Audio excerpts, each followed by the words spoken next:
Hello, ladies and gentlemen. My name is Marcus. And I'm Shelby. And we're Crugers with the C. C. So, we have another topic today, and it's going to be entitled Knowing who you are within your marriage. We got a lot of friends that's married. We know people that's married.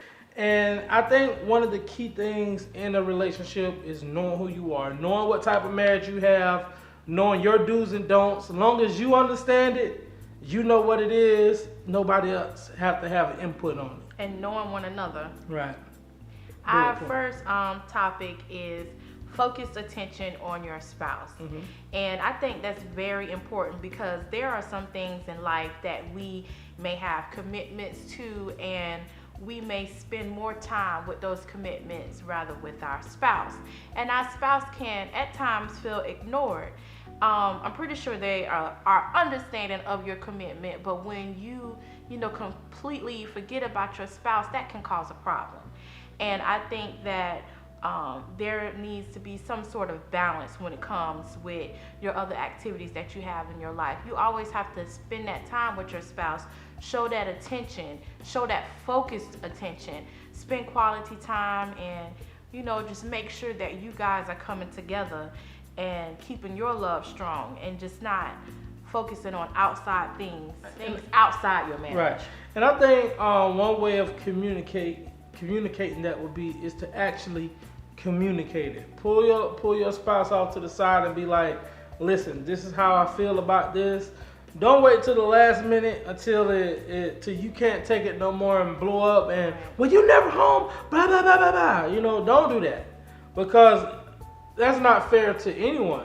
Even if the person is never home, if you never say how you feel about it, that person might not understand. Or if you're just throwing hints, that person still might not catch on. Even if you boyfriend and girlfriend, or if you fiance or whatever, and you get married, it's very important to say what you want, what you mean, to say it. Don't throw hints. Because we both grown. Yeah, we both grown. I think once you get in a serious relationship, even at boyfriend and girlfriend, and you guys are talking about marriage, I think throwing hints should stop right there. You should be clear. And it may be hard. It's hard. It's easier said than done.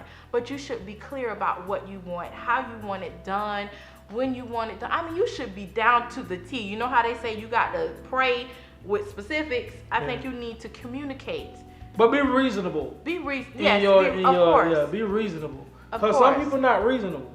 I want you to do this, but I don't want you to do this. It's just like saying, if you was to say, I want you to go out and make videos, but I want you home. Right. We're going to have to find a balance with that, because doing this type of work take a lot out of you. You know what I'm saying? It takes a lot of time to do stuff. So be reasonable and understand that your spouse may have certain things that they're trying to fulfill as well. Right. So I believe it goes to knowing each other's agenda. Right. Yeah. And knowing each other's passion. Right. Come to an agreement as to what you both can do to be both personally fulfilled and fulfill your relationship. Or like sometimes go along with your spouse with their extra activities that they may have, if you can. If it allows you to go and be supportive or help. That's supporting your spouse. Right, and vice versa. Y'all can do that with each other. Right. And coming to that, we'll just go into finances. People get messed up when it comes to finances. I look at it like this.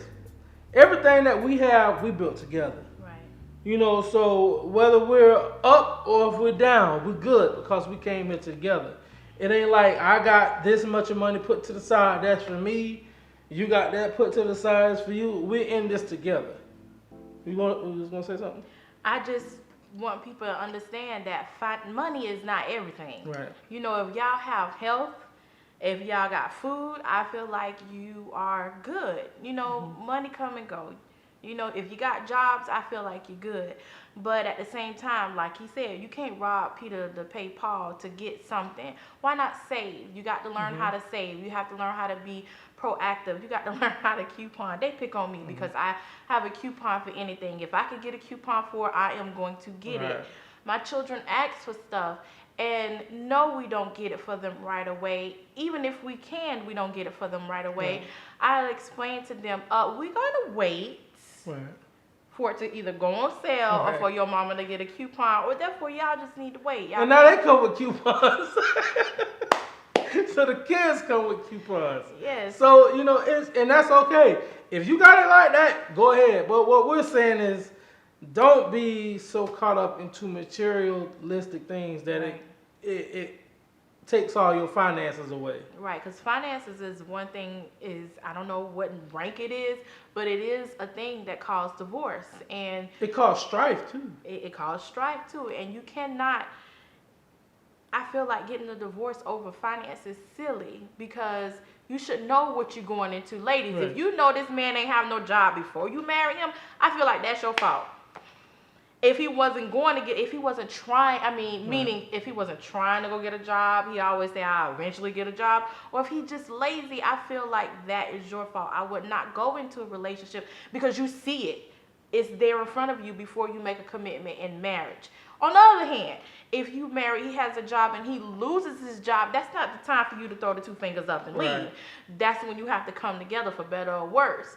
If he's trying to get a job, still be supportive, because he is trying. I can see if he just all around give up, okay, then a different conversation need to be had. We need to be more motivating, and we need to let him see the real picture, or vice versa, Right. her as well. We just have to be cautious and understand that money is not everything. Right. We will have tough times, but our vows also said for better or worse. We're going to get through the tough times.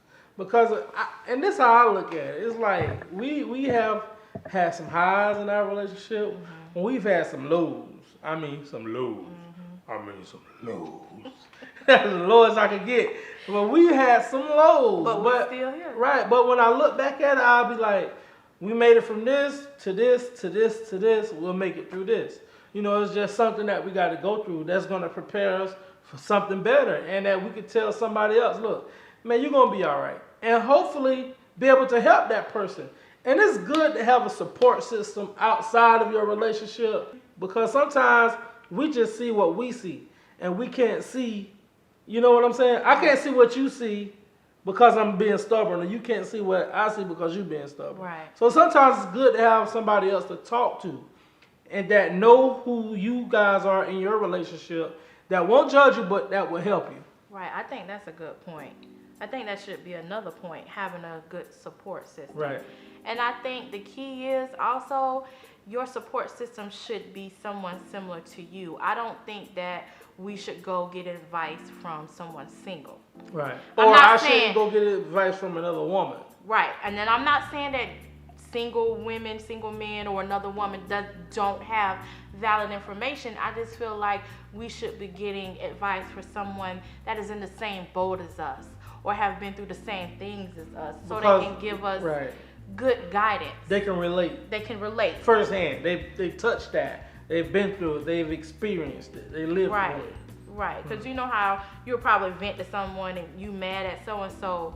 You done got over it, but that person you vented to, they still mad at that person. So their views are what's the word? I can't think of the word. Distorted. They're not gonna be able to help you get through Right. it. So you have to choose a strong and good support system. And that support system will be able to look at you and say, Shelby, you wrong for that. Right. They Or need Marcus, to be you able to wrong check for that. you. Yeah. They need to be able to check you. Right.